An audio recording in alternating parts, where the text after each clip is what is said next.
Put your red shirt on and a brown coat too. Everybody's joining the crew. We got just one ring, let we rule them all. Hope you'll remember your towel. Get your Uru feathers and your Middle guns. A sonic screwdriver or a sword +1. Use Valerian steel if it will get you to come. To the pit tank. To the pit tank. The Rocky Mountain pit tank.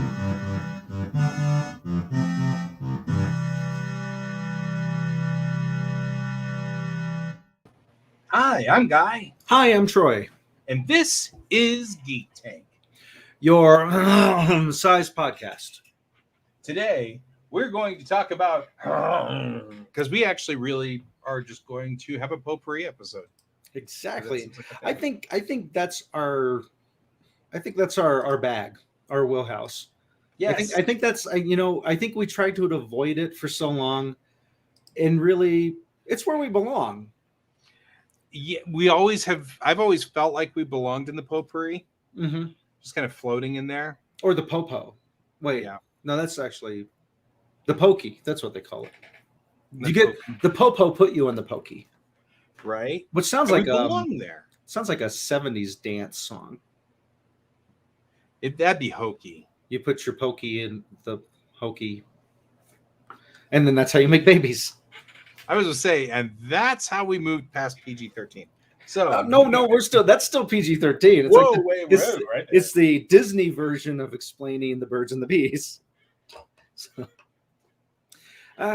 any case, Anyway, but yeah, I think rabbit holing is our expertise, and it's foolish of us to shy away from it. right? It is crazy of us to deny our true selves. Our nature. Our And I think when Chelsea does make it, the great thing is she's the foil to our sandwich that she wraps and keeps fresh. So she's the one who helps keep us from rabbit holing and does quite a successful job at it. And in order to keep her sharp, we have to try to rabbit hole every now and then. right? Just to make sure she knows she's loved. Right. That's important. It's important for her to feel loved. Because, yeah. So Anyway, I had several interesting conversations with a good friend recently, and I thought it'd be kind of fun to like jump in on some of those. I don't know how deep they will go or where they will lead. well, I'll start right off the bat by saying yes. And 15. okay, so we were talking about. I think we ended up on this situation because we were talking about Rick and Morty, and what age is it appropriate to watch it at.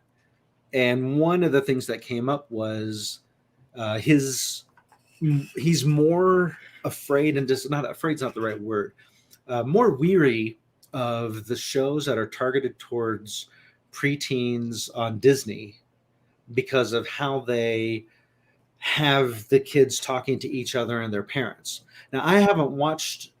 He has two daughters, which are now adults now, but at one point they were younger because that's how life works. And so, I believe he had witnessed more of the kind of stuff like iCarly, That's So Raven, the Disney shows that are live action, pseudo soap opera comedy rom-com thingies. And so I don't have a lot of information to draw off of to compare that to, other than looking at actual sitcoms that we may have watched.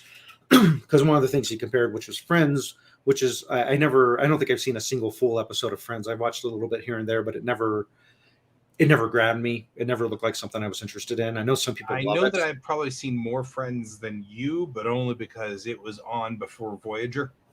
Oh, that makes sense. And so, generally speaking, it's 30 minutes. So I'd sit down and cook dinner and then sit there and just watch Friends and then Voyager.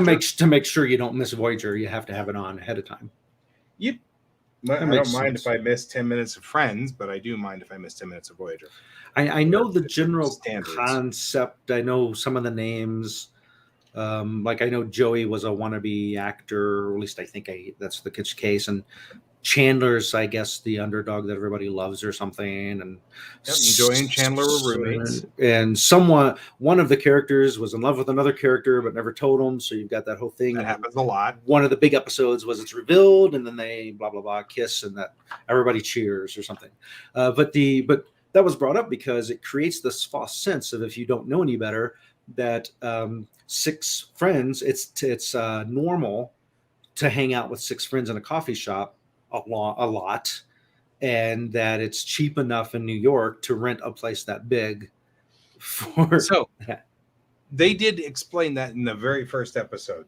Oh, they were rent controlled. Both of the apartments were rent controlled.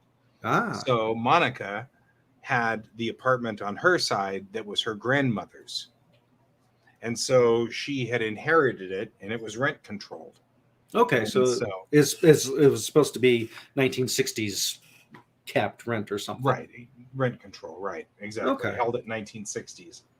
So that's okay. Well, hey, that was why, and I think and there was a similar explanation for Joey and Chandler as to why they had, but it was something, or it was something else, like Joey had like billions of dollars or something, and trust fund baby. It. That's why he was out being an actor all the time, was because he could afford to just not do real work or something. So I can't remember. So somewhere in the writer's room, they did try to justify all of that. And it's obviously, if you don't stick with every episode, you could miss that episode and never know.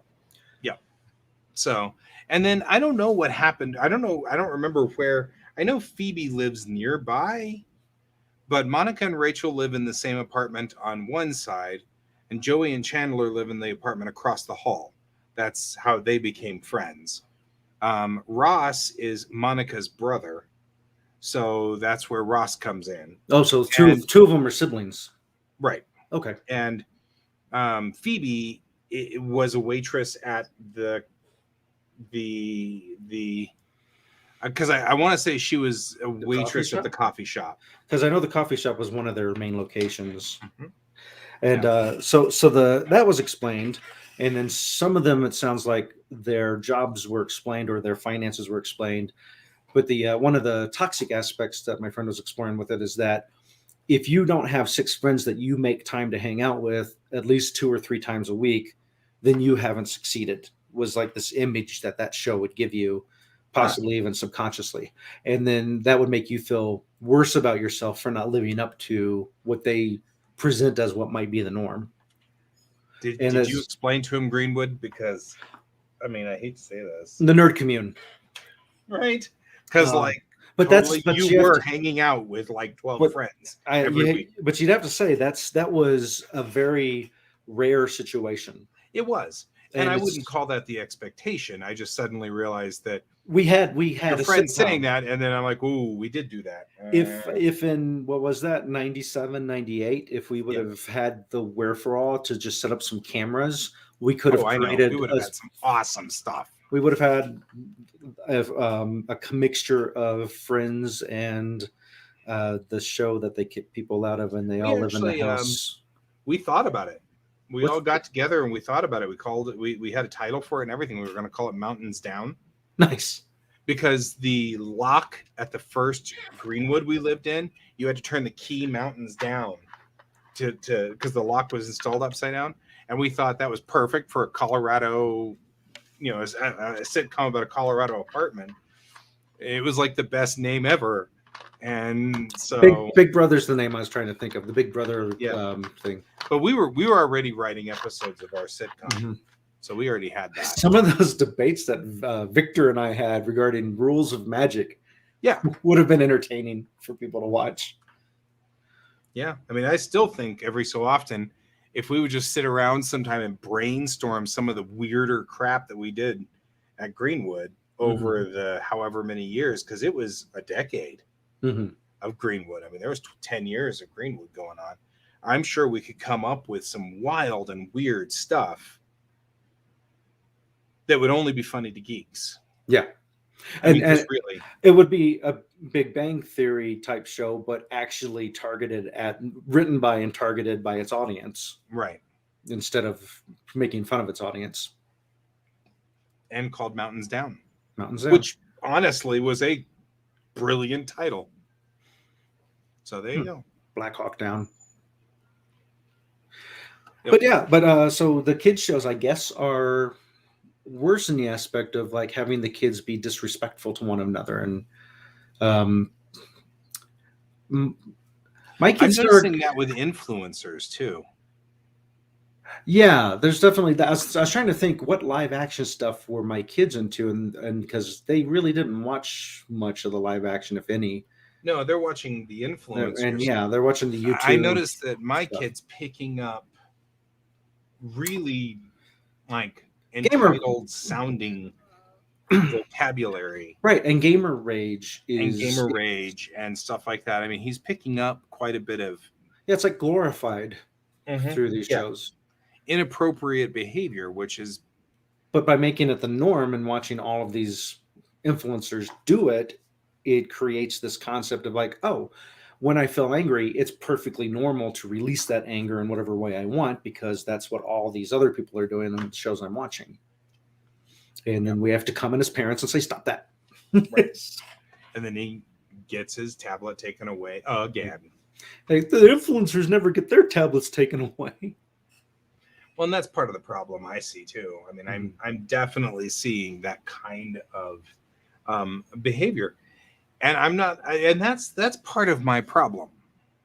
I've said this a number of times. I don't care if my kid sees a naked boob. Mm-hmm. I don't even care if my kid sees a naked penis. None of that bothers me. What bothers me is that he's picking up violence and he's picking up rudeness. And I mean, why is nudity not acceptable, but rudity is? Rudity. I've coined a new word. Nice. It's rudimentary. It's rudity. But I mean, all of this really bothers me in that, we're expected to watch every minute of every show to find who's being rude and who's not and who's violating it. But they feel like they're responsible to trim out, what was it? Was it Cho, the artist, Kevin Cho? Female or male? Male. He's a comic book artist, does Jungle Girl. All of his stuff is remarkably explicit in a way that makes me uncomfortable. He exploits his female characters. However, a few days ago, Jungle Girl was swinging on a vine or whatever, and she popped out of her bikini top because she ran into a pterodactyl. And so, and Facebook freaked out, Instagram freaked out, everybody censored that, and it was one nipple. And it was a line drawing too. I mean, this is a comic artist doing a comic page. Was it even inked or colored? It was inked, but it wasn't colored. So it was only at line art. And they freaked out about it. And I'm like, I'm glad you saved my kid from that nipple. Mm-hmm. But you didn't save my kid from the fact that the character is exploited. You don't seem to stop that. All the other parts where she's just cheesecake, you don't block that. But the moment that nipple's out, woo, doggy. I forget what the context was with this, but I remember somebody putting together some kind of, I don't know if it was a meme or what, but it was like 30 different nipples, but it was all close up of nipples, and half were guys and half were girls, when you couldn't tell which is which. So it's like, well, which ones do you censor now? Yep. Well, and that's the problem. I mean, it's like when you confront people on this, their response is, well, you should be policing your own kids. Fine. That's okay. Then let people be naked on TV. Yeah, I feel like I'll police my kid then. I feel like it's because one of the things we were talking about, how it's in society creates this concept that nudity equals sex. Right. And therefore you must censor nudity because otherwise looking at nudity automatically leads to sex. And we can't have kids thinking about sex. So. Right. I wonder why all of our kids are pregnant. It's me. I did it. I have issues. I do. Well, no, and I mean, like I've been thinking. Of course, that's one of the things that I'm really big about on Bellatrix Rising. And did I just tell you that I got like, I guess the word probably saying jumped is probably a bad idea here, but you get the idea. Like lower decks just beat me to the punch, and I'm all aggravated. Oh, okay. I haven't been keeping up with Lower Decks. So did they swipe one of your It's all concepts good, or but jokes? they I mean it's not even a joke. I mean the joke is in the scene. So I'm not spoiling a joke for you. Okay. The joke's inside the scene, but the fact is, apparently on the Cerritos, they have communal showers, and it's unisex, Mm-hmm. and they all just stand right next to each other and take showers together, and They no one cares. never did they ever explore that in any of the treks? In none of the other treks, they explore that, We had and a I love it. we had a scene like that in Windjammer. Yeah, but So I mean, the whole thing is that that's exactly what I've been trying to say in Bellatrix Rising is the same thing, which is mhm. 500 years from now, no one cares. Yeah. It's not important. Body parts are body parts, which, you know, that's a thing. Speaking of rabbit holing, They all explode equally. yeah. Well, and you can show that on TV. Yeah. You could show zombies eviscerating people or getting ran over by trucks, but show two men kiss, and boy, do people freak out. I was just thinking of, you know, a horror movie or something where, you know, the zombies are running around and somebody throws a grenade and the grenade blows up, you know, all these zombies and like a boob goes and lands And on they have somebody's to, and they have face. to, they censor They the have to boob. censor it out. But like you have like eyeballs and stuff like that flying over here too, and those Mhm. don't get censored out. No. You just watch it censor out the boob. And you'd be like, yep, that's our statement. Mhm. It's like that one horror movie that you watched one time where you That had narrows it down. girls, where you had the two girls that were like talking about the Bechdel. Oh, They were the Bechdel It was Death Race something. It was like the something, latest. which Yeah. doesn't pass the Bechdel test at all. But then Mhm. these two girls are in there talking in the Bechdel And bar. they have a little, and it's such low budget. It's like a sandwich sign that says Bechtel's Bar.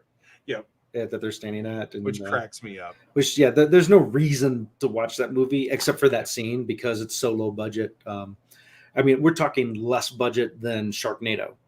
Right. So, Right. Well, which I made you watch one of I won't Sharknado. get those hours back. I'm just saying. Hey, Those are hours I will never they get were back. sharks in space, and Star Trek already did well, so you had to go to the sharks in space. So,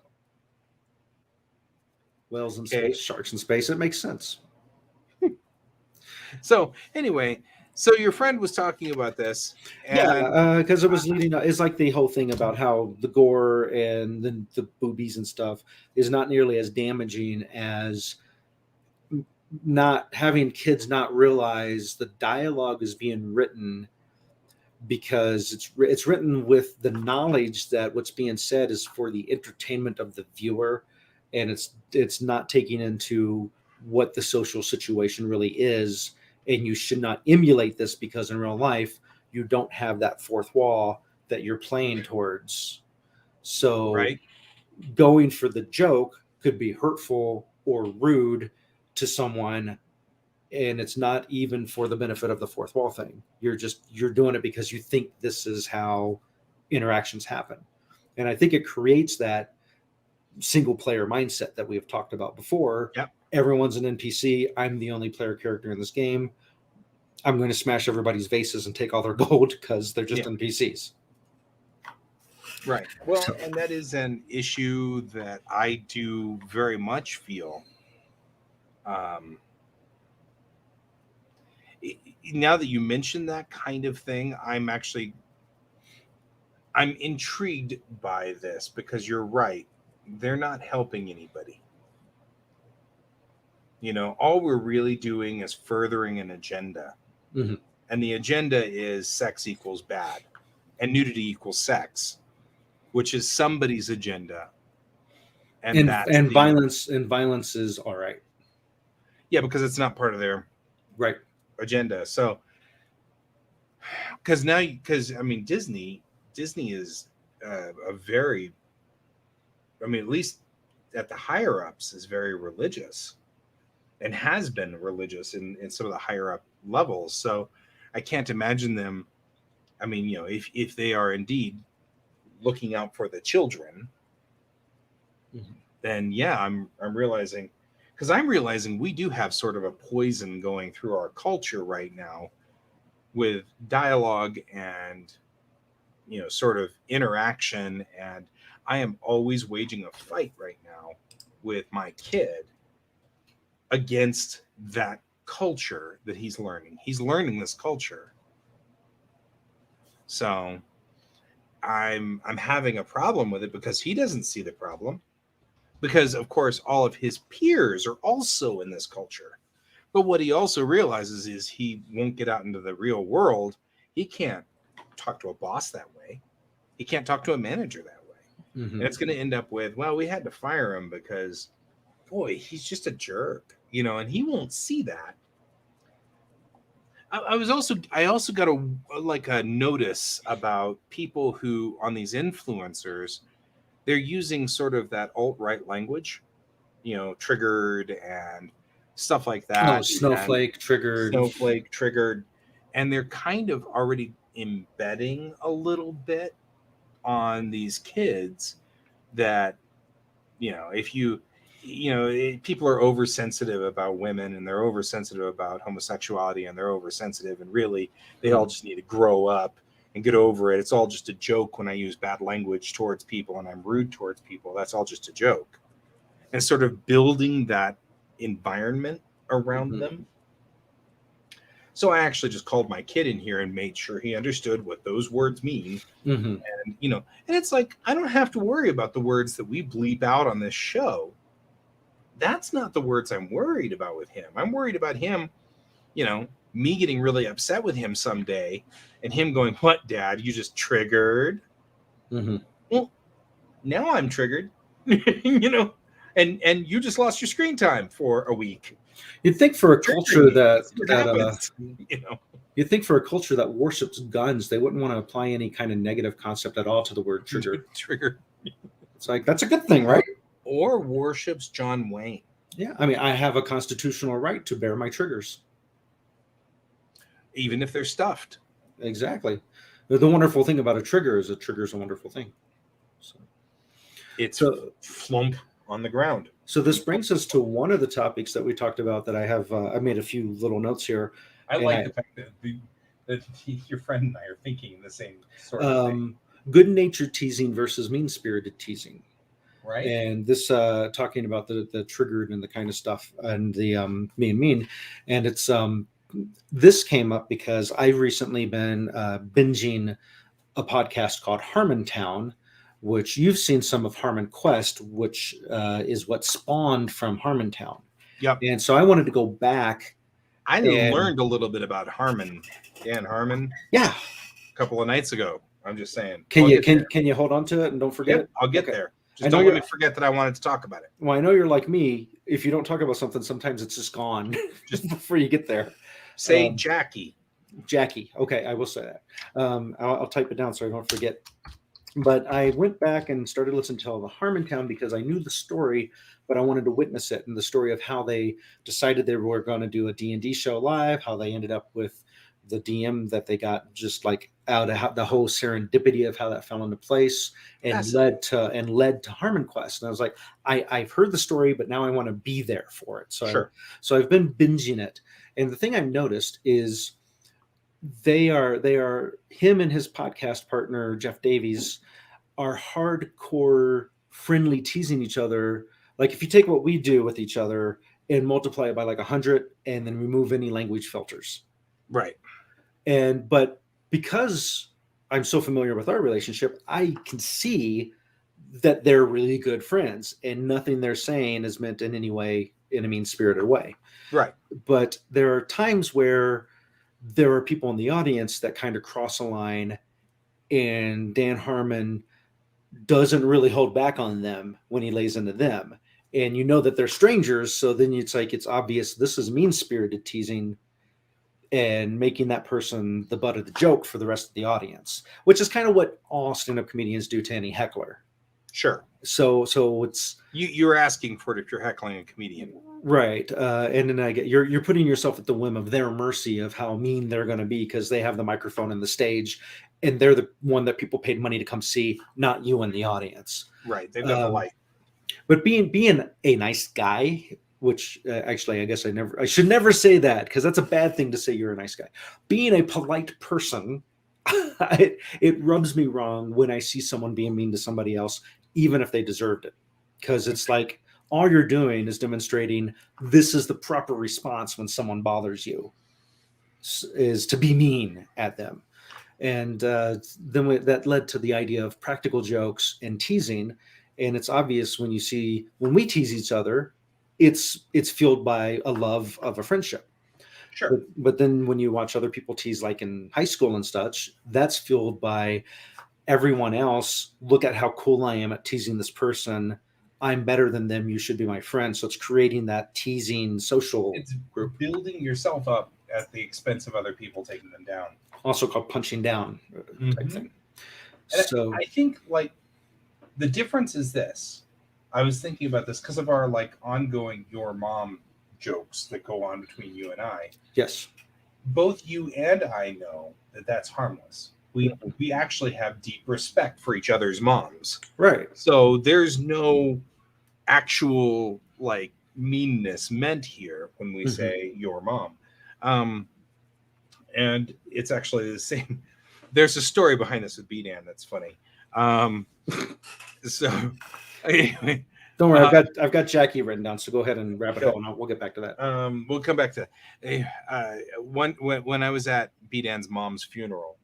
His mom. I walked up to him and I'm like, I'm so sorry for your loss. I only met your mom once or twice. And he goes, your mom? And I went, and I was so taken for a loop because this is his mom's funeral. Right. And he your mommed me at the funeral. And I didn't know what to say. And he starts laughing. And I'm like, because I'm like, that's an awkward situation. What do you do? And I'm like, I'm okay. Didn't bother me any. I'm just sitting there going, gosh, we're at your mom's funeral. Your mom's funeral. Oh my God, what are you your momming me? Yeah. It's like, anyway. But for me, it's just because in the 80s, that was the comeback. Yeah. And that was the comeback that would start actual fights. Right.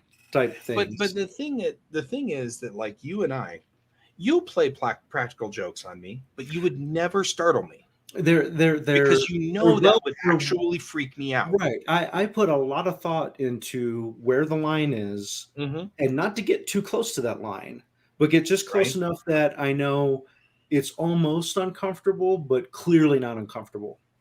Right. And I know that, I mean, there are a couple of lines, and with you, gosh, I can't even think of them outright right now, but there are a couple of lines that I'm like, I'm not making that joke. And I just know I can't tell you where it is because now I can't think of it because I'm on the spot. I'm tricky too because I do have a bit of a fairly stable roller coaster, but there are moments where something that I could easily shrug off on one day might actually trigger me on another day. I've had times where I've snapped at you, and luckily, the times that have been bad, I catch myself, if not in the moment, at least a day later, and say, "Hey, I was a real jerk. I'm sorry about that." And the best thing about being friends, as long as we have been, is that usually you snap at me, and my first thought is, "Oh, he's having a bad day," or maybe I tripped over a line I probably shouldn't have. What did I say? Let's think about that, and let's not do that again. As opposed to, boy, he's a jerk. It's like, my first thought is, ow, what did I do? I must have done something. And it's almost always a communication issue. And between you and I, it's always a communication issue. And it's usually I've completely misinterpreted something and got to the end of my line of getting so frustrated of the communication not functioning the way it should, and then that's when I lose it. Right. And I raise my voice, and you get mad. I don't think I've ever called you like any names though. It's usually it's just me like you and I aren't name calling people. I mean, if by I had structure, if I had one of those buttons to bleep, I would just start bleeping at you right now. But right? That's one bleeping dead alien. now there's an interesting thing about name calling, and then after this rabbit hole, I'll get us back on track with Jackie. Who I consider my best friend, even though we've been out of contact for a really long time, back in the between like 91 to 96, and I was friends with him before that, like 86, up before I went to Germany. My really good friend Chris, who was the face character as a Ferengi out in Klingons, we had him on. We talked to him on the show before. We would at times call each other inappropriate names, but that's because at that time, the deeper meta of realizing what some of the names we were using carried with it a level of misogyny with it, type things like the B word. Was non-existent to my awareness or wokeness or whatever you want to call it. There are certain words that I won't ever say. They're not even.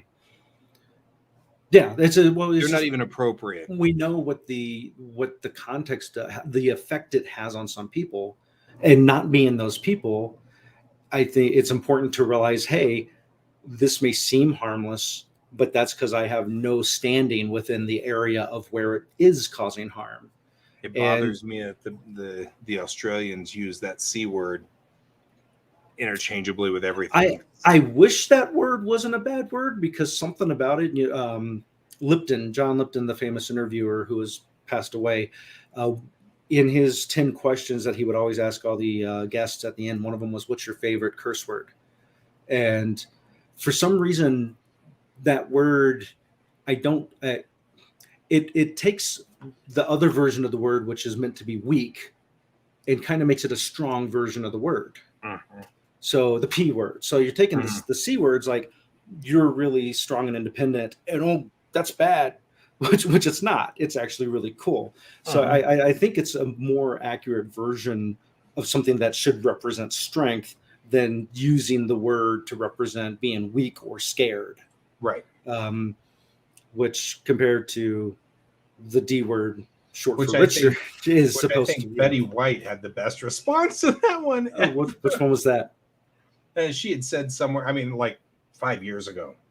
She said it on Twitter too. So she's like 92 at this point in time, which she's pretty awesome. She goes, I don't know why people use the P word as say weak. So she's the one. I was telling that story to my friend today, and I could not remember if it was a comedian. It was Betty White. It was Betty White. She's like, that thing, no, because that thing takes a beating. So if my friend's watching this now, it was Betty White is who I was thinking of. It wasn't a younger comedian that I was equating it to. But yeah, when you compare that and to the term of you really have balls, well, balls are very sensitive and weak and not strong at all.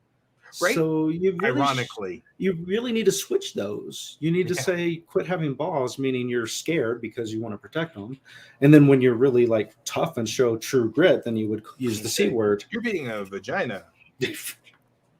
Virginia? West Virginia? Good job vaginaing up there. But yeah, getting to those terms and the words, I remember with Nick being my first and being younger, and when he started hearing words, I'm like, look, I need you to understand your people are going to just toss these words around like they're flavor words, when you need to realize the origins, the meanings, and the different interpretations and how it has an effect on people. Right.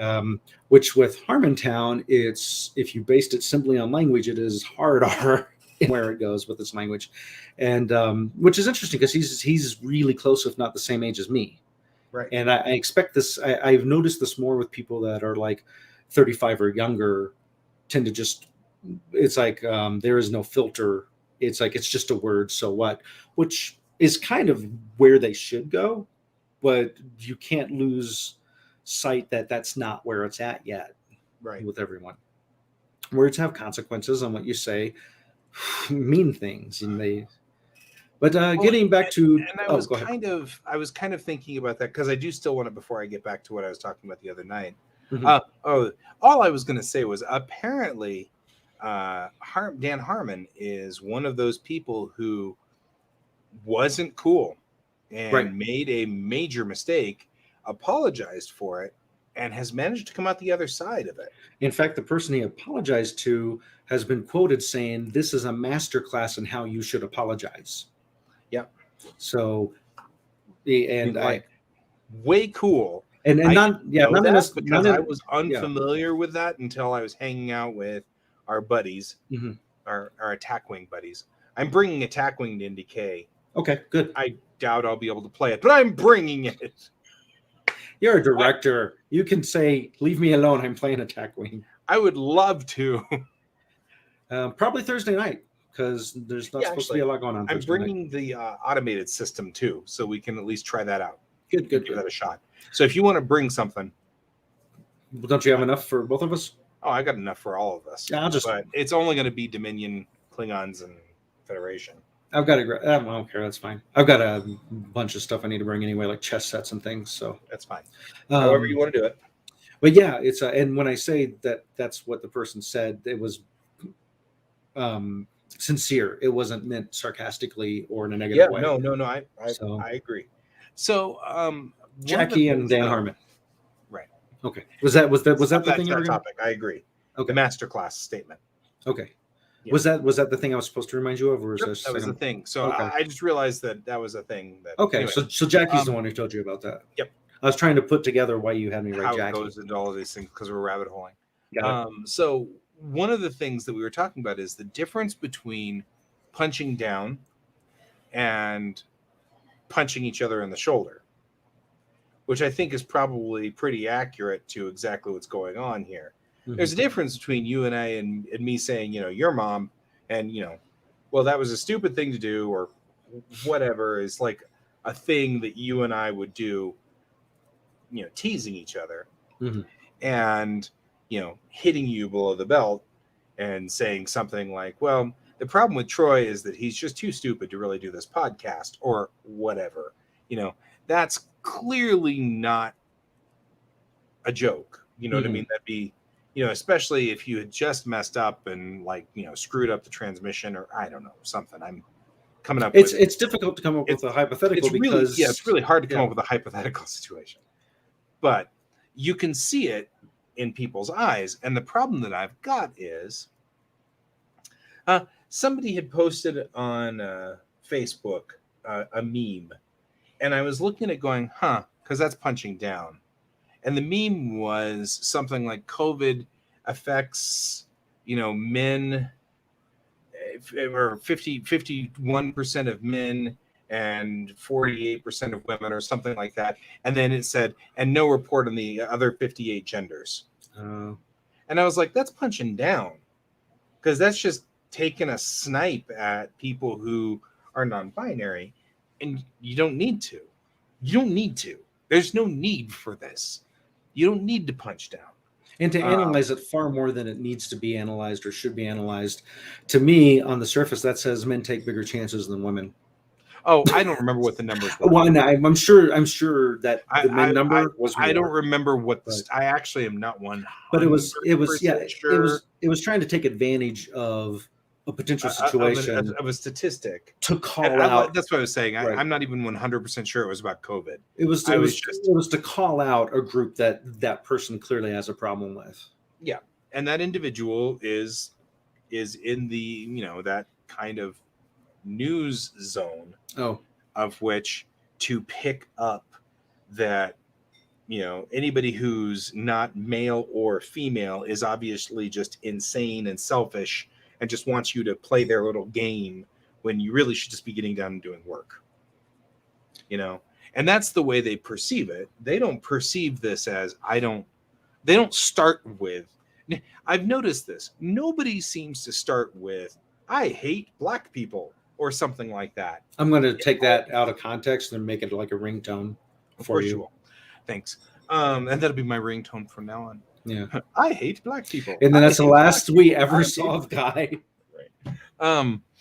But I mean, nobody starts out there. They always start out with, oh, well, the people in the black cultures, they've been infighting with each other for so long now that they're just looking for attention, which people don't see that as being Well, to tap into that more too, what happens is going back and looking at this, and this is one of those things where I can't remember the exact age where like I had the epiphany and it dawned on me what was happening. But something really horrible had happened.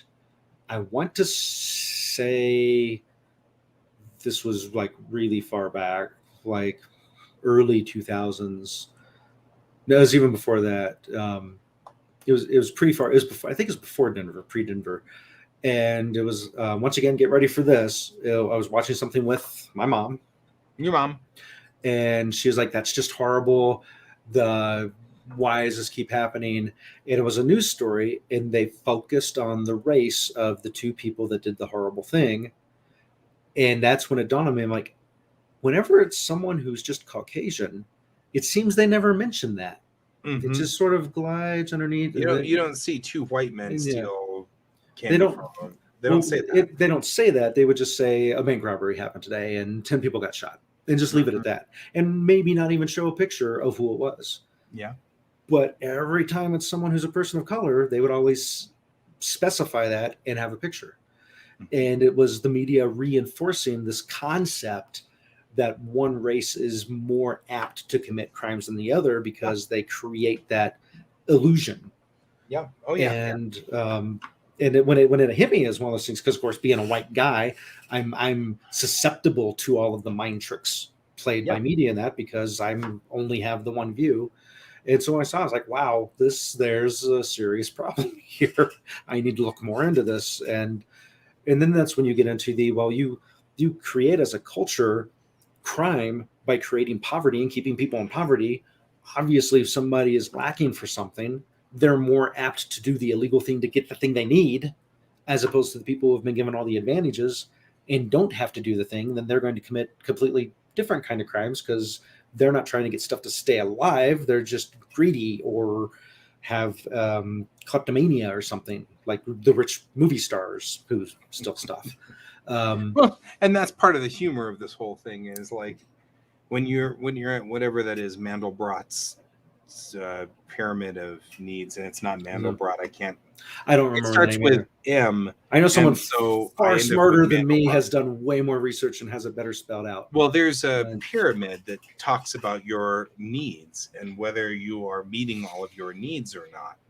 And the further down on the pyramid, the more likely you are to commit a crime.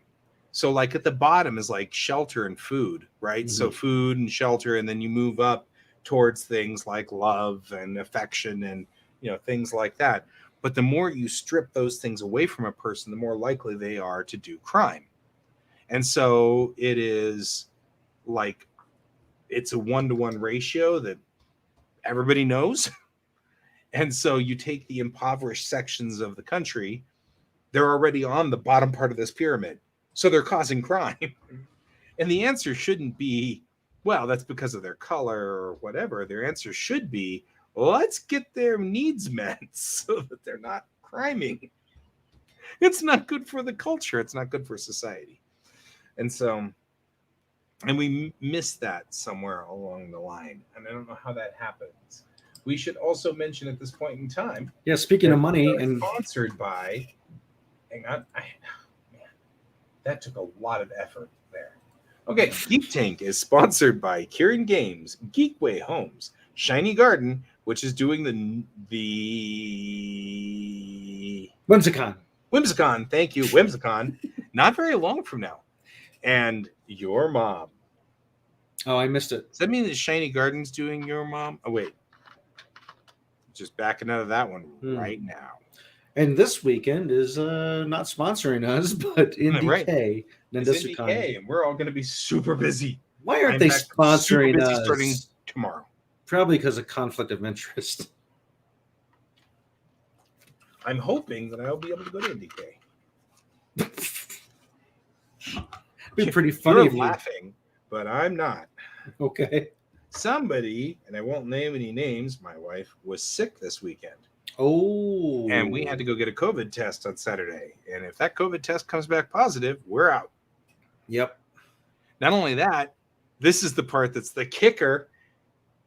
She was with the head of VGR and the they had volunteers on Thursday night, which means Are they getting tests? Yeah. and one of your guys too. Uh-huh. Our engineer was over here. I know he's not getting a test. Yeah, but well, Speaking of, I'm going to go. I'm going to go get a test just because I've recently done air travel, and although it wasn't international, I still will feel better if I go get a test just to make sure. Yeah, especially I'm about to expose myself to all of NDK, and I will do it, of course, in the exhibitionist hall. Because where else would I you am do not letting that go, Derek. I love you, Derek. I love you. I just want you to know I love you because I'm not letting that go. I love that to the end of the earth. I've noticed our motor pool is absent. Yeah, we're missing a lot of people today. Hopefully, they're all okay. And we've got one viewer. We do coming in from Facebook. I don't think it's me. Facebook. Feel free to stay anonymous. It's fine. You don't have to come in and say anything. No. We're just saying hello to you, and it's okay. You got to say nothing. It's fine. I'm going to go. Yeah. So there is, although my wife is pretty confident that was not COVID. Mm-hmm. She had smell and taste through the entire time. It's Chris. It's Chris. Hey, we talked about you. Hey, Chris, are you going to be at NDK? Because that's actually kind of an important thing. Because I don't know if you're going to be at NDK. You may not be. If you're not, that's fine. His specialty stuff's not really anime, so I don't know if it's his crowd. Yeah, it's not. You and I would be the ones buying everything. Well, because I'm like, well, okay, so the aforementioned person that I was hanging out with, okay, yes, she hasn't been doing very well because she contracted the big C, and it has fogged her pretty good. Oh, right. And so she purchased all of the Attack Wing stuff and then purchased it from Miniature Market and from Kieran Games by accident. And she didn't mean to, but she forgot. And so I've been purchasing one of those sets from her so that I can just recoup some of her loss on that. Fair enough. Which is totally cool. But there are sets that she doesn't have. so now I'm kind of... So she's trying to see if she can... Kieran Games the sidelong look there. If she can do a trade. And I don't remember, but Miniature Market might have a decent return policy as long as it's not open yet. It's all good. The couple of times I've actually dealt with their customer service... everything because I wanted to buy those sets anyway. And their customer service is really good, but I always try to convince people you need to keep it local when you can. So. Yeah, but I mean, it's all good. It worked. Now, another question: will you be at Whimsicon? Is the important thing. Yeah, because if you'll be at Whimsicon, I'll buy some stuff. I can place. I was going to say I could place some orders. So, anyway, that'd be awesome. And if not, we need to arrange another shady parking lot deal. Yeah, well, that's not uncommon. So back to our thing. Yeah, talking about the money and the pyramid and Dan Harmon and Rick and Morty. I know you don't watch Rick and Morty because you've got way too much Star Trek to rewatch. Actually, I'm offended by the animation, so it's all good. Okay. It's almost the same animation from Lower Decks. You know what it really is? I don't like their pupils. I don't like the squigglies. The squiggly pupils. I don't know. I don't know what the concept is behind that either. I don't know either. Sweet, thank you, Chris. No, nothing needs to be returned. You're good. You're good. I bought all of the Miniature Market ones off of the aforementioned individual, which I think you know who we're talking about. But if there are doubles and she wants to do a trade out, it sounds like that. Well, she's got doubles on a couple of other things. Like she's got the Klingon set that she's got doubles on, which I'm not interested in at all because I don't play Klingon. Yeah, you only want Federation. I only play Federation. I have the Federation extended set and all that stuff, and then I bought the Alliance one from her so that I can play the automated, which I really, if nothing else, I'm hoping Thursday night you and I can play Alliance. That would be. I just want to see what the automation does. I want to see how it works. Okay. You know what I mean? Like I want to see how you and I could play together to attack a thing that's automatic on the board. Because I Right. really It's not the That's- It's not the Doomsday Machine. It's something else. Or no, is it's Dominion. it? Okay. So the Dominion's automated. So you and I would be playing Federation in this case Okay. against automated Dominion on the board. So Sounds that's good. kind of cool. Anyway, So the thing I was going to with Rick and Morty, you might just put it on and listen to it and not look at it, because the writing is really interesting. And there's my friend again who we were talking to. He said he wasn't Maslow's. Laszlo's. Maslow. I'm sorry. What's a Maslow? The person who wrote the pyramid thing. Maslow's hierarchy of needs. So the line that sold him on Rick and Morty before he wasn't sold is a really cool line, and it's Rick, being a scientist, has made a micro-sized a planet with a society in it to create the power that he needs for the engine of his car. So the battery is a microverse type thing, and when he created it, he started from scratch, and then they evolved and they became a society and stuff. And he went down as an alien and presented them with this new technology to give them power. But really, half of the energy that they're creating, he's ciphering for his car. Gotcha. And Morty says that's slavery. And Rick says it's society. They work for each other, Morty. They pay each other. They buy houses. They get married and make children who replace them when they get too old to make power.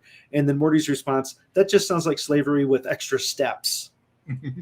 So that's the clever writing and how it pokes fun at capitalism and that kind of stuff. Because we are basically, and we're slaves with extra steps. I concur. So. But yeah, if at some point it might be worth going back and listening to their DM's introduction for you on the podcast, because it's kind of neat how that came about. And then I do want to watch more of Harmon Quest with you and Kevin, and probably need to get Mariah caught up on that too. They unfortunately made this into like something that can only be brought up by my weird picture viewer, which I don't like that much. Do we have an Alex? Yep, Alex is down there. So, but yeah, so these are the basic needs. You need food, water, warmth, rest at the very bottom. So that's Then your you need highest level of crime. Safety, right? Security and safety. Belongingness and love needs, intimate relationships, friends. Then you need esteem needs like prestige and a feeling of accomplishment.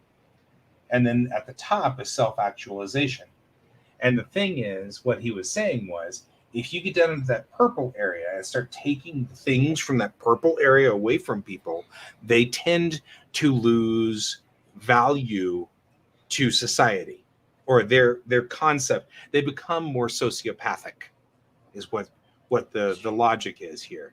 So the further down you go in this pyramid, the more you're likely to become sociopathic. And so the point is, these people who live in this purple area where they're missing food, water, warmth, and rest, those people are likely to cause crime. So the point is, if you can give people the green and the purple from society, it actually benefits society. And one of the problems that we have right now with the current situation is, if you can't make purple and green happen yourself, everybody just leaves you on the side of the road to die. Well, people don't. They then promptly break into your house and steal your stuff. That's the problem.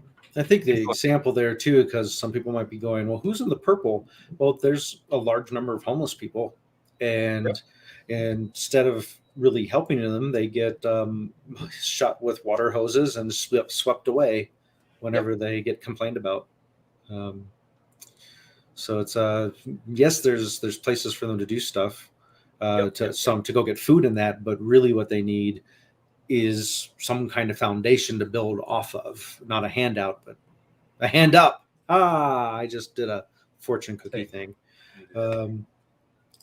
So, but yeah, that's definitely where But that is. And that's what the Maslow's hierarchy of needs. right. So if you create a society, financial situation in society that puts people of color lower on that pyramid, then because that pyramid generates that result, it's not the color, it's the It's not the color of the skin that right. causes. The causality is not that. That's just a correlation because they're the ones who ended up in the lower part of the pyramid.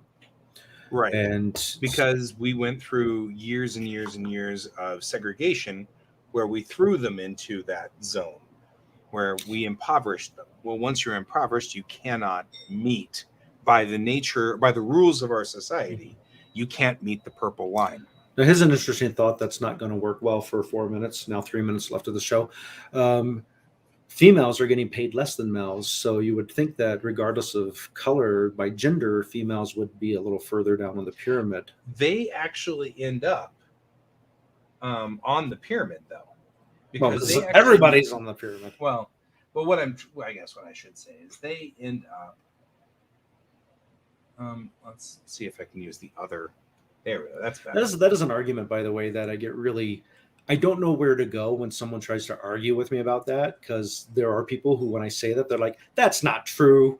Women get paid the same amount." And it's But like, the thing is this: white males end up in the orange up at the top. blue and orange, I would assume. Yeah, the blue and the orange. That's where we kind of sit.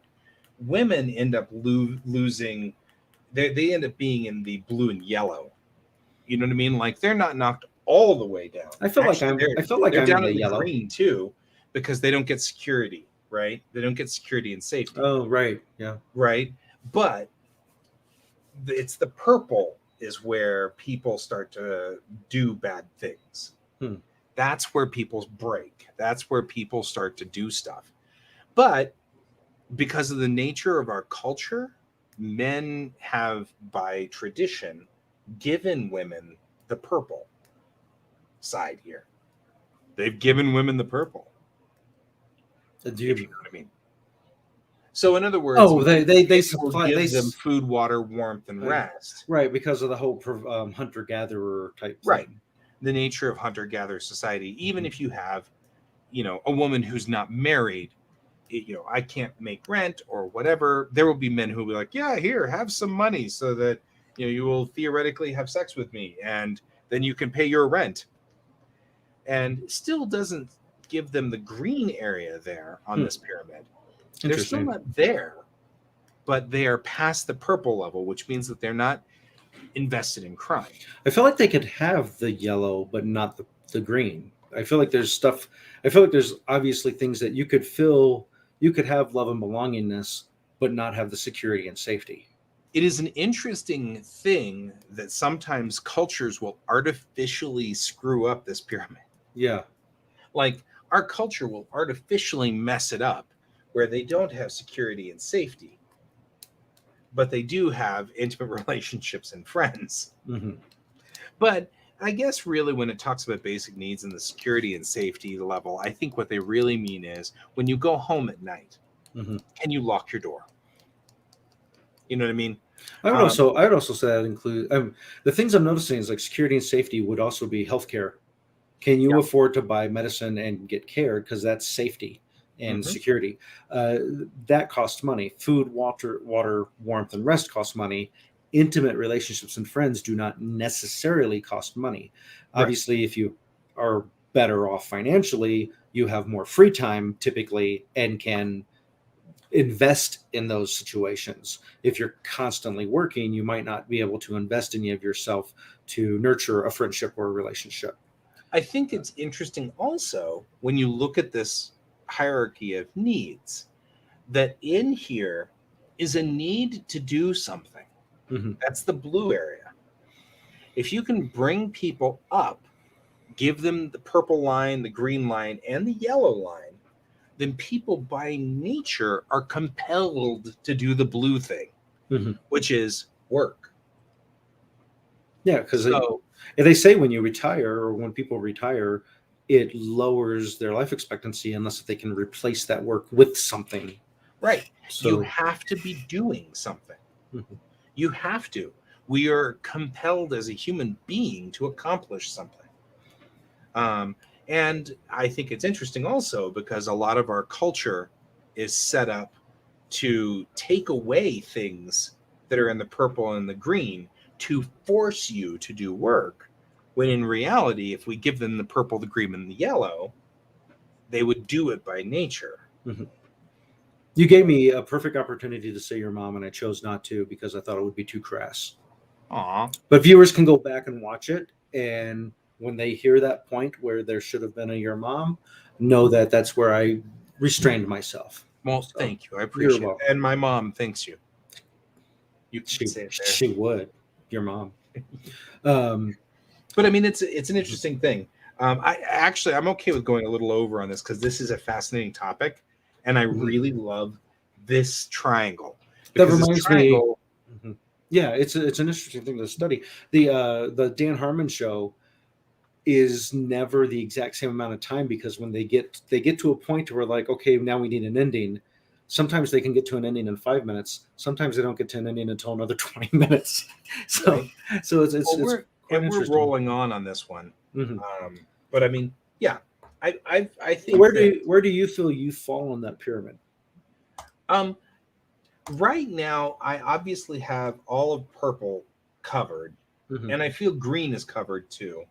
I definitely feel like yellow is covered, and I feel like that's why I'm compelled to write stories and spend hundreds of hours working for NDK and hundreds and thousands of hours drawing a comic for people to read. Because I feel like I am doing now the blue level. I myself have to tell stories that people are actually entertained by. And so I'm producing for the culture, even though I'm not getting paid for it. But since my wife seems to be doing pretty good at covering the purple and the green, and you guys are doing a pretty good job of covering yellow, I'm at blue. And I'm moving towards that orange at the top there. I feel like I'm finally generating. I'm now arguing with myself as to whether I'm a good artist or not, which is right there in that line. A big part, and this is purely my opinion, of success in creative endeavors, be it writing, drawing, acting, music, really is a getting noticed. It's obviously being talented helps a lot, but Sure. you could be extremely talented and never get noticed. And there's been cases of people, it's like, oh, that guy died a long time ago. His art's amazing. And then he becomes famous. And it's, which is sucks for the person who died because he before died usually before. Yep.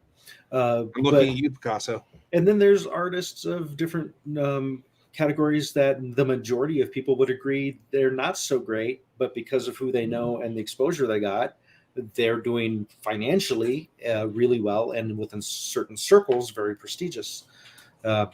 So it's a big part of whether you make it or not is going to be the right person seeing your stuff and connecting with it. Sure. So, But there's a couple of things that actually I was thinking about, speaking of Picasso and sending his ear to people. you only get to do that twice. Right? Well, and I think that has a lot to do with the yellow line right there. What if it's like a chain letter? If you get this ear, you have to cut off your ears and send them to four other people. Or something. Yeah. But I mean, it's but I was thinking about that. He was missing yellow, and so he couldn't ever achieve his blue side of this. You know what I mean? Like, I think that's what Maslow is trying to say. You can't do the next level if the level below is missing. Right? You can't, because and it makes some sense. Women who don't have safety have really rough relationships. And you know what I mean? Like, we were just talking about whether women have safety or not. Well, if you aren't safe in your own home, you really don't belong, and your needs aren't being met by your partner because your partner is making an unsafe environment for you. So it's not there. That green line's missing. you can't have the yellow one fulfilled if the green line isn't there. And it's the same thing. You can't have safety if you don't have food, water, warmth, and rest, right?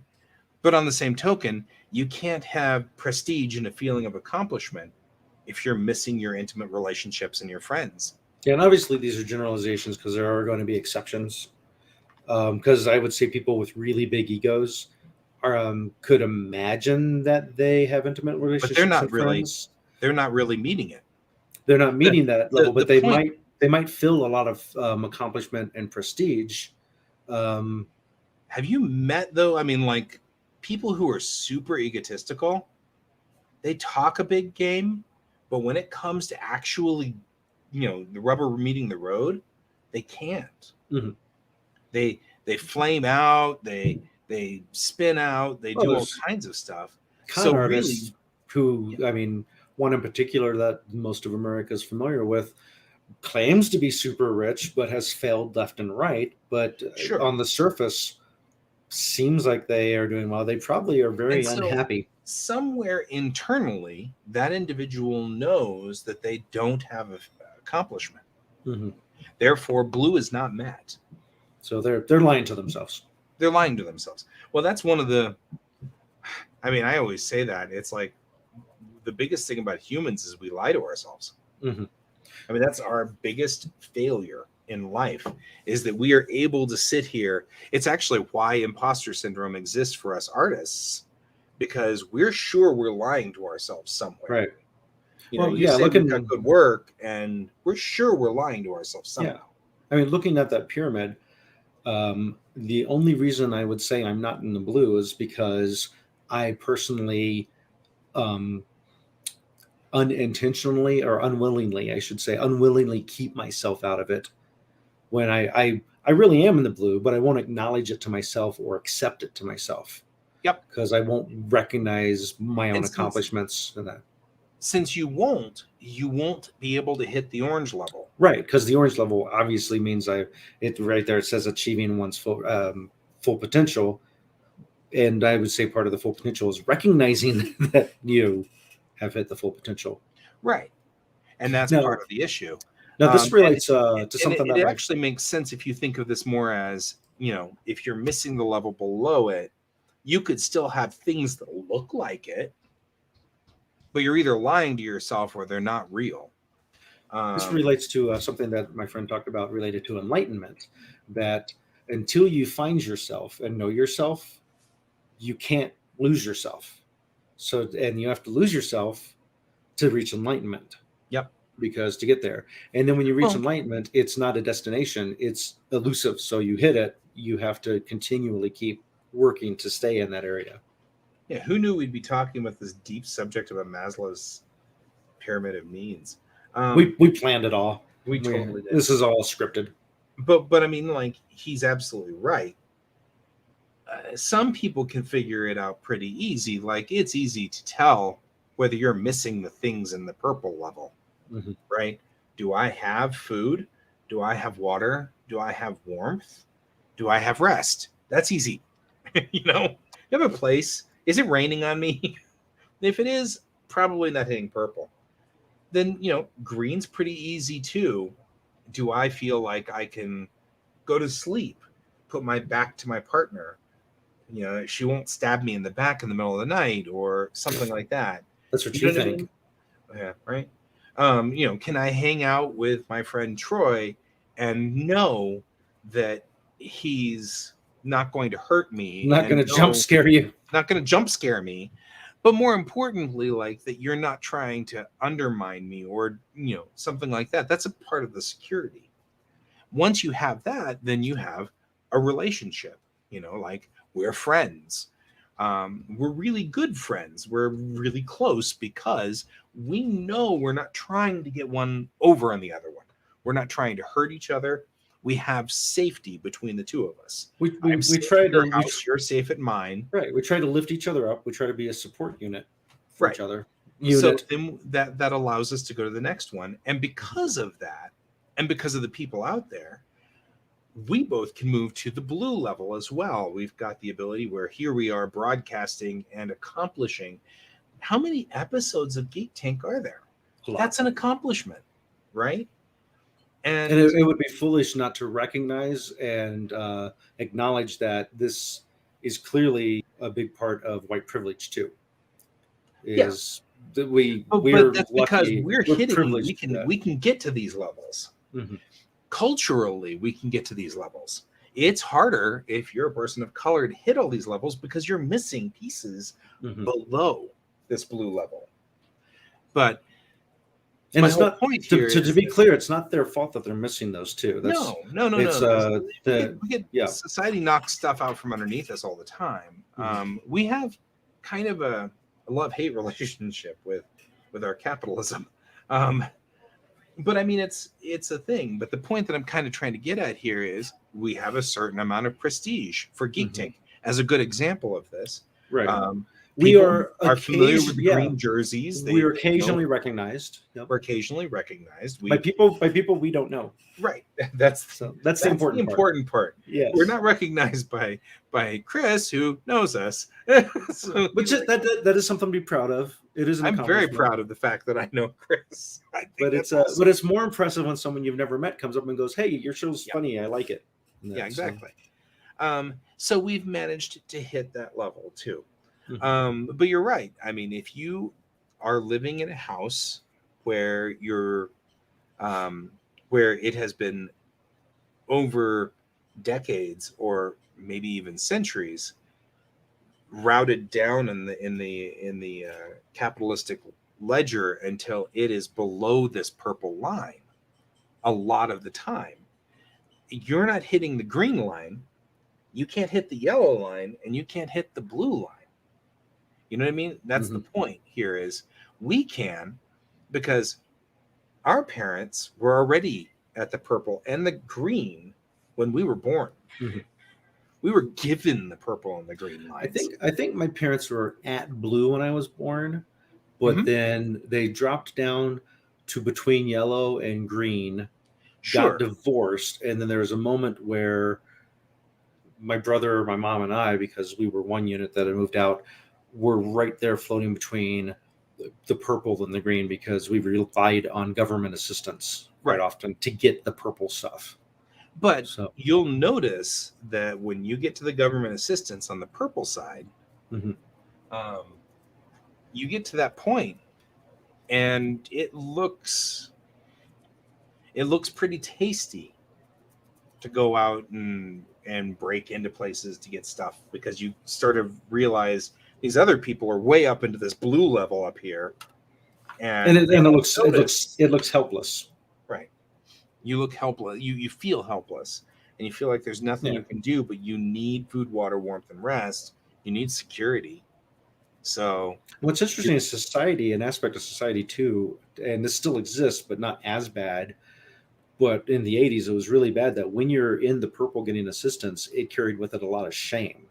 People were like, why are you there? Why aren't you doing better on your own? Why are you taking handouts? And we hear that handout thing a lot now with the COVID situation heading to people needing unemployment. And there's a whole subsector. It's like, well, you're just lazy. It's like, no, there's a pandemic and things are horrible and people need help because they're one paycheck away from dropping 1 or 2 levels on the pyramid. Right. And when you're already at that green or the purple, you miss that payment on rent or miss that paycheck. Where do you go? Yeah. You fall off of the pyramid. Yeah. Once you go down into that purple level, things suck.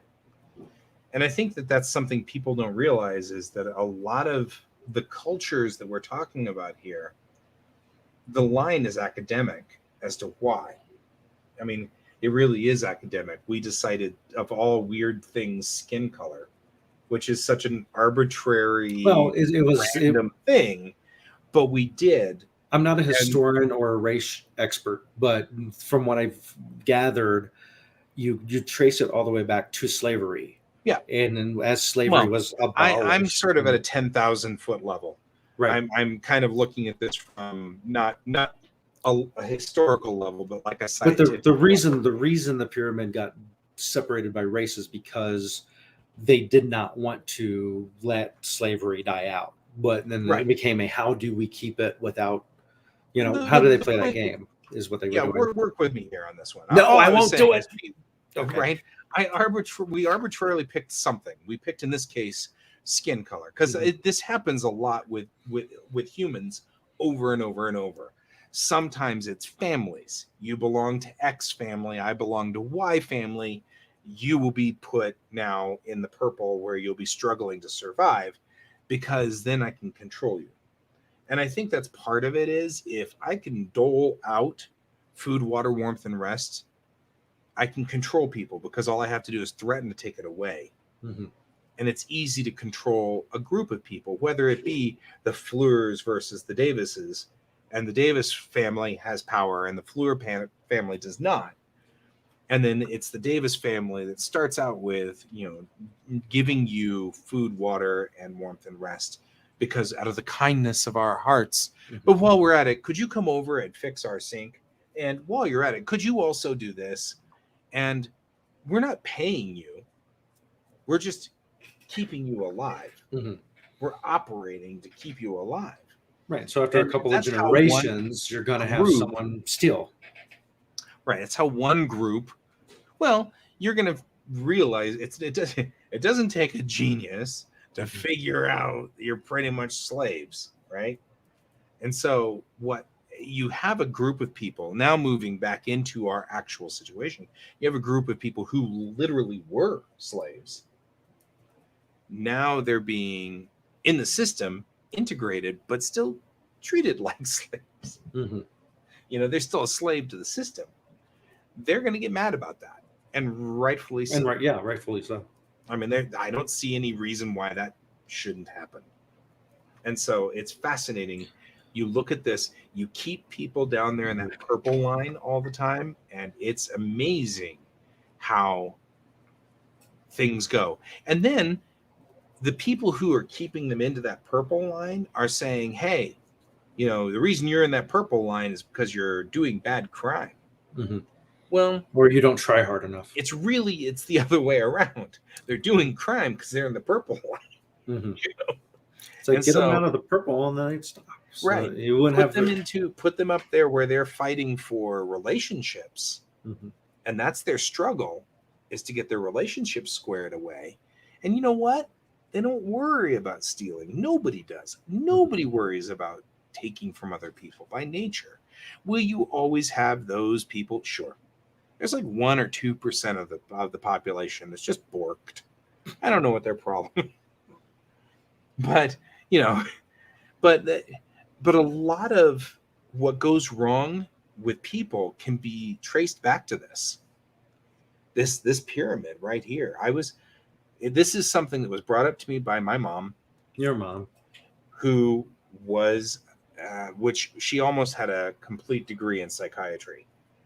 But she had to drop out because the 60s, and she got pregnant at a kegger, and she had to go visit her sister in Tijuana because it was the 60s, and she's still bitter about that. So you're a kegger baby? Or no, your actually she had an abortion, and it was it destroyed her uterus, and they didn't think she'd have babies ever again. So no, I'm a miracle baby, I guess. Oh, in that instance, miracle whip. Yeah. So there. Next time you think you're going to get on my case for it. Yeah. No, but that was, the nature of the 60s, right? She was in the Bible Belt, and you didn't do that. And so she went to a party like 2 weeks from graduation, or not 2 weeks, 2 months or a month from graduation, where she was almost at the end of it. And then she just did stupid stuff at the party because she was drunk and had to go get an abortion, and that made her miss graduation, so she never got her degree. Anyway, isn't it funny how lack of information and telling people they can't do a thing ends up making it happen? Yeah. It's like, well, it's one of the reasons why she was avid Roe v. Wade, avid, like, I would almost say that I wouldn't have been surprised if some of the times when my mom wasn't at home, it was probably because she was marching. You know what I mean? Like, she was that kind of fire in the 70s. I don't remember. I was a kid, but Mhm. I have a feeling that's what she was doing, was marching Roe v. Wade and things like that, because she had fire. So getting Anyway, back to your capitalism thing, you said it back to really. this whole thing. She had explained this to me when we were talking about this idly at one point in time, and she had talked about the Maslow's hierarchy of needs, and she'd said it's interesting because you can trace all kinds of things to this. Taking away the yellow level here, belongingness and love needs, you can actually get dysfunction out of that too. People can turn sour when they don't meet all of their needs in that level too. And I'm not just talking. Would this be where incels fall, possibly? Yeah, that's exactly what she was saying. That's where she was going with it. Was they get to the point where they blame the relationships for it and ultimately can get violent about it. And for those who don't know, because there was a time I didn't know, incel is short for involuntarily celibate. And I don't know if they chose that names themselves or what, but Yeah, well, what it means is that it's not their fault that they're not having sex. In their mind. Effectively what they're after. Really, their personality and their social functionalities, skills are screwed up. Really suck. They're functioning off of the mindset of what most 80 movies would tend to show. This is how romance works. Stalk the girl until she says yes. Right. Yeah, it's like, no. But what happens is you'll end up with people who do not interface properly with other people. Mm-hmm. Or when realize... When they do, or when they fail to interface with people, they become the victim. Angry. They think of themselves as the victim. They're the victim. And this brings us back to when we started, where the reason a nice guy has a negative term now is they like to refer to themselves as nice guys, which is usually a red flag when someone says, but I'm a nice guy. Right. They're not. They've self-identified in a weird way, which is what I was trying not to do earlier. And that's why I changed it to say I am empathetic and like to be polite. I'm not a nice guy. Fair. But because of that, obviously they spend many, many years, a long amount of time, never hitting yellow, or the orange level, or the yellow level. And so they've got purple and green, and that's not going away, but they never get better. Because especially, and this is one of the other things, it usually happens to white males because white males are born already with purple and green. So you spend your entire life never going up the pyramid, and your brain starts to go sour. Our friend is stuck in the green and only has half of the yellow. Yep. Yes. I think we know who we're talking about. I think we do too. But and you've got two ways. We've got two friends I can think of that are kind of in that spot. I don't like the other one, so he's not my friend. Right. That one has gone to the angry side. The first one that I think we were talking with the same fella. Really nice guy. Yeah. He's just decided that I guess I'm never going to get there. You know, and he's resigned himself. Which is actually what most people do when they fail at something. They tend to resign themselves down. Which is it's only a small group. It is a healthier choice than the other option. And it's so all of this is to say, the TLDR on this is people always talk to me about how I'm a little too what's the word I'm looking for? Forgiving for people. And I was going to say annoying and stuff like that. No, only whenever I make that noise. You know that noise. Yeah, I do. But a little too forgiving, a little, I'm too hopeful. Well, you this guy. You are the optimist. You want to give people the benefit of the doubt. And it's because even when I see that people are in trouble or have a problem or have an issue, I can identify that this is probably because they're missing some part of this pyramid. And that's not necessarily their fault. It could be. I mean, people who are, getting mad and, shooting up buildings and stuff like that, that's definitely because they didn't solve the problems. I that would say fixed I would say yellow. they missed the safety part of the medication and the healthcare aspect, because that's just I relating don't back know. to the 80s, with the way that government assistance was frowned upon. It was also, why do you have mental issues? Stop having them. It was not a let's explore this and We figure out the right way to definitely, do that. I delineate between two different important lines because you're right. There is one group of people out there that just really needs mental health help. Mhm. And there has been a number of stories that I have seen out there where the mom tried to get help and they said, well, we can hospitalize him, but it'll cost $5,000 a day. And there's no insurance that'll cover it. And so pay up.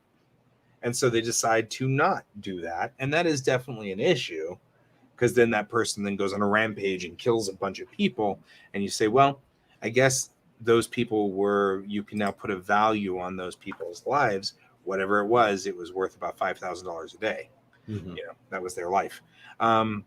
So there is a certain amount of that. But I also feel like we get people who are stuck in this yellow line all their lives with no positive forward movement, no growth, and they get to a point where they embitter themselves and blame society for it. And those are the people who I'm talking about whenever I say I can even see where they're coming from, Hmm. right? Yeah, Um, because they don't have that belongingness, and so they're trying to create a purpose for themselves in some way. this is also where religions come in, is on Mhm. that yellow line. Well, religions can provide the purple and the all the way up to the yellow, Yeah, and to some degree, they can even give you the blue if you dedicate yourself to right. taking on their But mission. that's one of the functions that religions can do in both positive and a negative Mhm. on that one. Because on the positive side, it gives you a place where you belong.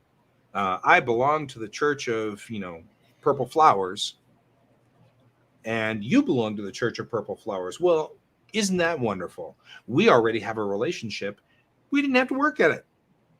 You know, Mhm. gives us something to do together. We got to collect purple flowers. So, our God has told us to collect purple flowers. So you and I go out and we collect purple flowers together.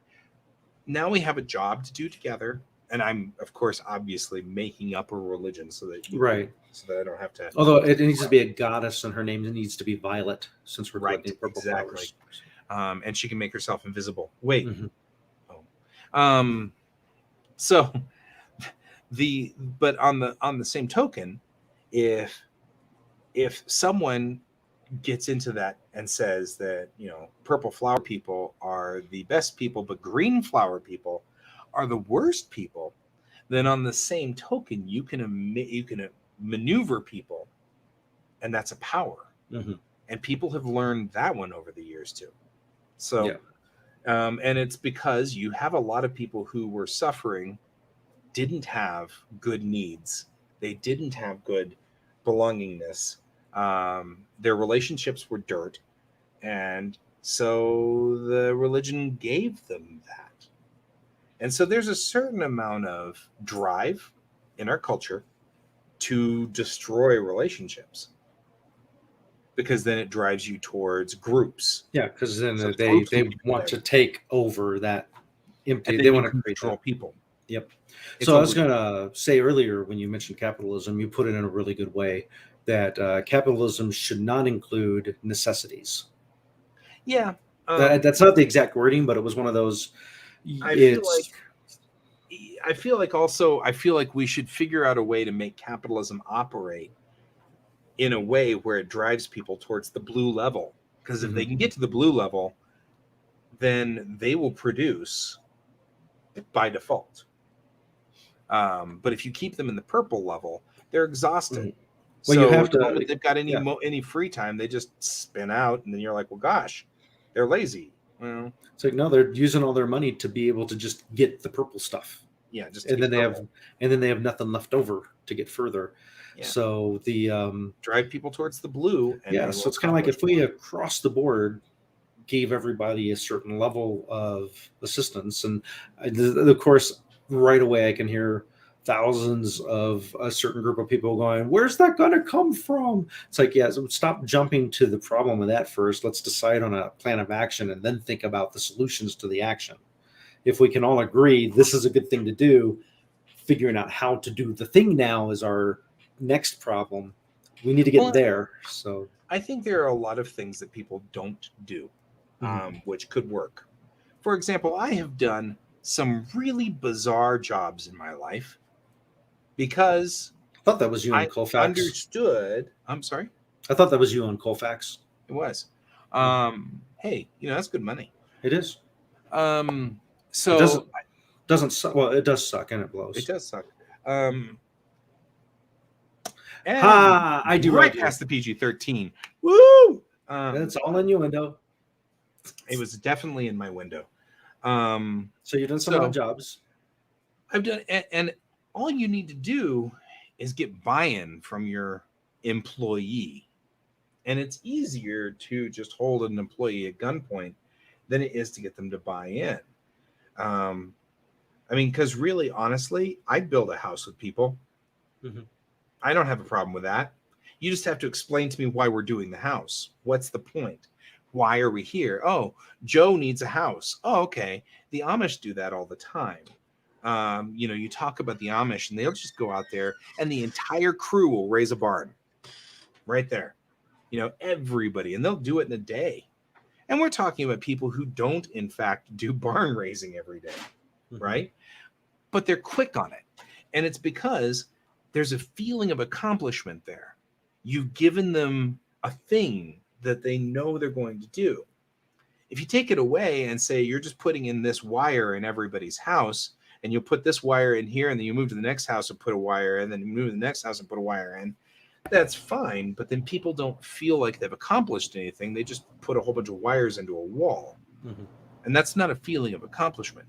And I think that's part of why it's difficult for us to operate in a society where pull the lever is an important thing to do.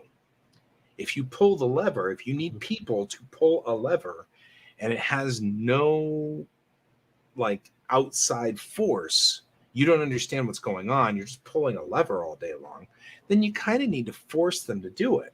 Which is why you say, pull this lever, you get currency, use the currency to buy the food, the water, the warmth, and the rest. And that's where capitalism can work. Yeah. But then what they'll do is they'll bring the money down because they need the people to not say, I feel stupid pulling this lever all day long. I'm going to go somewhere else and do some other job, where I feel like I'm accomplished. And so that's the important thing. And that's where you get the people stuck in the cycle, because then it becomes if you can't immediately have the other job to go into, you have to realize I've got to go for X amount of time, not getting my purple stuff. So I can't. So then you get people stuck in their cycle, right, and not being able to, I can't take time out to go to college because then I'm not working and I have to use money for the college that I couldn't use for the purple. And then that's where the whole scam came from. Oh, we'll let you go to college for free and you just pay it back with interest in it. And, and that's part of the problem. We've got that. That's part of, so if we were to rebuild society. Yeah, from the ground up, certainly there's nothing wrong with capitalism. It is a definitely viable thing, but you're right. It can't be in this purple or green level. Mm-hmm. It can't operate there. Otherwise, you have people struggling to be in the purple and the green level, and you don't ever get them to get up to mm-hmm. the blue level, which is where you get your experts and you get your people who are working together as a team, and where you get the large projects working together and things like that. But people would choose to do it. I'm going to create a word. Let's Trekify this. How would you add Star Trek's concept to this pyramid? Star Trek is a meritocracy, which means there's actually everyone starts at the blue. Everybody starts at everybody starts at, everybody starts out by default with purple and green given to them. So they're starting out their lives. Everybody starts out their lives with yellow. We're trying to build our relationships. Yellow is readily available. Yellow is readily available. It needs to be taken advantage of. Right. And then there are people, counselors and stuff like that, who help you get that to work. Mhm. That once that's hit, you're already working in blue by the time you're an adult and out in society. You Right, know, because you're already the universe of the Federation, because most people who aren't familiar with Star Trek, but they just know a little bit about it, only know of the Federation as the military aspect of it. right. They don't realize there's the Earth and the other things, Earth cargo services, all of the mundane jobs that go into it that aren't the people on the Starfleet ships. Starfleet's Right. the word I was trying to look for. Federation and Starfleet are one and the same, I think, for most people who aren't really into Star Trek and know it. So I would say that the characters that join Starfleet are probably looking for that blue and trying to get to that orange, because once they reach X levels, advancing up in the military ranks, that's where they see themselves sitting their orange aspects. Right. But I mean, like, could I hear a lot of people saying, well, you'd never get people who collect garbage, except that I see people all the time picking up cigarette butts and stuff like that off the ground. Yeah, it's every couple of It's months even when I take a walk with my kids, we have these little arm thingies we take with us and just just collect pick up garbage as we're trash. walking, because we're walking for the exercise, cleaning up the neighborhood because it's our neighborhood and we want it to look nice. Right. And if you can make it a prestige Mm-hmm. and give them a feeling of accomplishment, then you'd have trash collectors who are looking to accomplish this blue line. Mm-hmm. That's their blue line. I love cleaning the kitchen because the kitchen ends up sparkly and clean. It's just that I have to be able to dedicate 2 hours to it. Mm-hmm. But I love it. I Well, love that's the feeling of the clean. I love that feeling of accomplishment. that's that visualizing the end game to be able Yes. to do the front game part of it. Right. So, I love cleaning the kitchen, and my wife comes home and she's shocked and stunned, and it's like, oh gosh, it's really pretty. I like that. That is something I accomplish. and then I That's a sneak in feeling. and I get the make prestige, and I I get s- the yeah. yeah. I sneak in and fry chicken, so grease sprays everywhere, and I'm right. Yeah, we're looking to try to rebuild the kitchen in our place so that we can actually put my fryer back out so I can fry chicken too, because that sounds like so much fun. Yeah. Anyway, but I All mean, right. I'm fascinated by this, but we have gone way over, and I didn't mean to go way over. Yeah, But you this intrigues me. This very simple pyramid can be interpreted quite well to understand where things are. And right now, a good portion of Maslow's pyramid of needs. My wife comes over. What pyramid? I know. Yes. But I'm fascinated that in the case of all of these things, we can see aspects of our culture just needing to have purple and green. And that's it. So really, the function of government should be, how do you get people out of the purple and green? So to bring it back to Dan Harmon, since this has all been a pyramid scheme to promote Dan Harmon, It is a pyramid scheme. something I'd learned about today too that I feel I need to share is he also absolutely hates jump scares. So Nice. something you have in common with him. Yeah, So- I just cannot deal with it.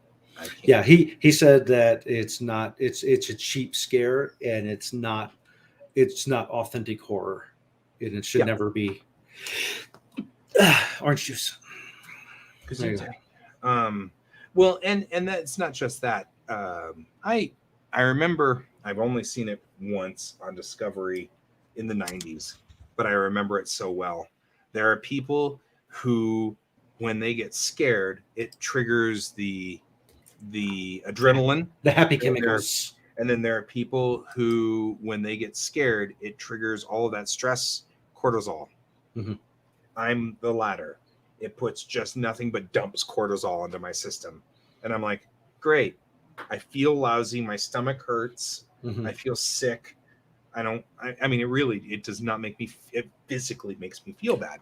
Horror movies was actually one of the aspects that my friend and I talked about too, and how the one side of horror fans, it's a speculation that it's a exhilaration, the feeling after being afraid is one of those, wow, I'm still alive, hooray, I'm super excited and happy that I'm still alive.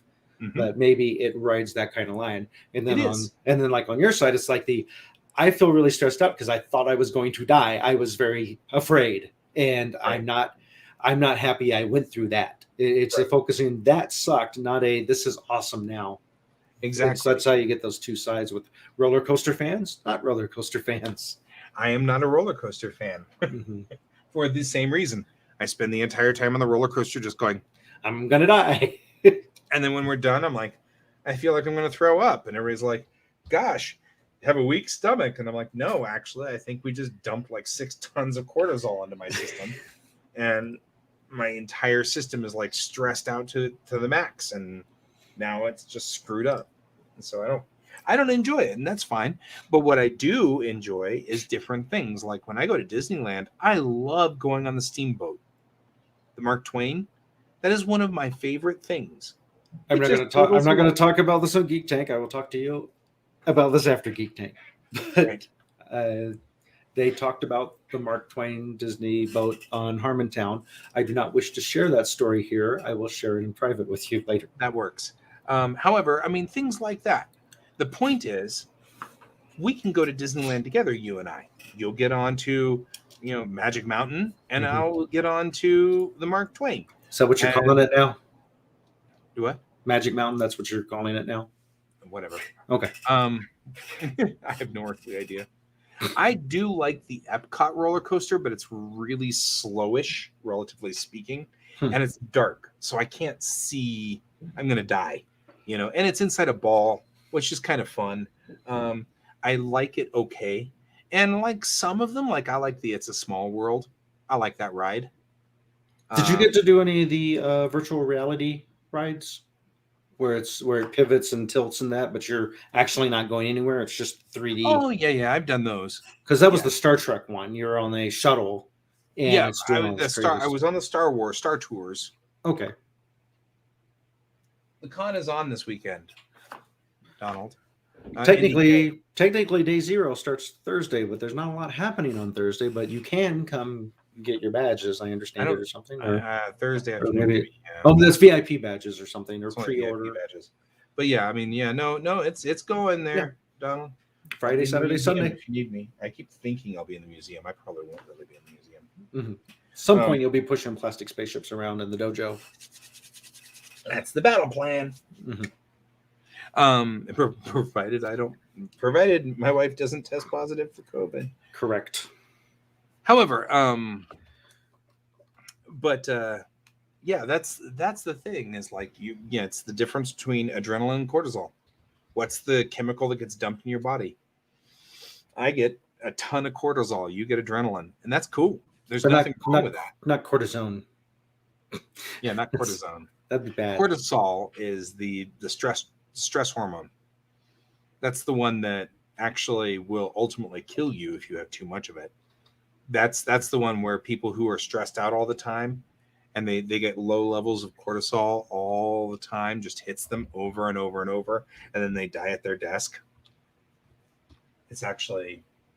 So Donald's mentioning the convention center. Pool. It's, from what I understand, it's like 2 giant swimming pools, one inside, one outside, and they're both connected by a lazy river. I have my swimming trunks because I intend to go swimming on Monday after the con's over, or at least go sit in the pool because we can. It's just going to be us, so why not? And whoever else is in the convention. Yeah. But I mean, the convention will be over on Monday. So, and like the staff still has rooms, so and just be the staff and the directors, so that'd be cool. Anyway, no, and that's the thing. So we probably ought to get going. Yeah, I think we hit all the points we wanted to hit. They have a water slide. Come do the water slide. I don't know, man. That could be... The water slide could be fun, but back to what we were saying, I don't know if water slides are okay, but every time I get on the water slides, just don't lay down. Stay sitting up, and that slows you down. Yeah, well, yes, but that's actually what I do because I'm always worried I'm going to hit some kid coming out the bottom of the slide. That's the goal. You should try to hit some. It's like that's what you get for not going faster. Right. So cool. Well, I think that's what we've got. It's good to see you, Donald, since this will be the only time we'll see Oh. each other this week. Speaking of Because I'm going to be no doing show, all kinds of crap tomorrow morning. no show Monday. No show Monday. We are postponing to Star Trek Day, which was a Thursday, I think. Does that sound right? The 8th. The 8th. Thursday the 8th? Let's click on this thing and then do this thing. Yeah, it's and Thursday. no, it's a Wednesday. The 8th is a Wednesday. So Wednesday is some kind of Star Trek thingy thing that's happening live. And it starts long before we do. So we're going to be starting our show around the 9th segment of the live Star Trek show, right? I have to stop you. Okay. Star Trek premiered on September 8th, 1966. Okay. That's why. It's Star Trek Day. It's still a thingy. I'm still correct in what I said. You are, but you weren't being accurate. I was being vague. I was accurately vague. So Star Trek Day is September 8th. We're going to do a reaction video of the block of time between 8 and 9 of their stuff. So we'll post a link so you can watch their stuff along with us. And then we can chat and talk about what we're witnessing at that time. It may totally suck or it may be awesome and fun. We won't know till we get into it. Yep. So Monday's show is on Wednesday this next week, September. Which is good because Monday night, all of us will still be deconning. You'll be swimming. Hopefully. So and by the time people see this, it'll be like November, and they're like, "What the hell are they talking about?" So, there's that. Alrighty. Well, okay. Well, that's all the time we've got for today, and boy, have we gone way over. But I really appreciate you being here, Donald, and I appreciate you being here, Chris. Thank you. And I know we had one other person out here too, who's coming in from Twitch. So hello to them, but you don't have to come in and you don't have to say anything. It's all right. But we are done for the day. So we're going to go on ahead and log out. And I'm just vamping here so that I can find the end credits button. So that I can it's to the right. Yeah, except that I was on a different page.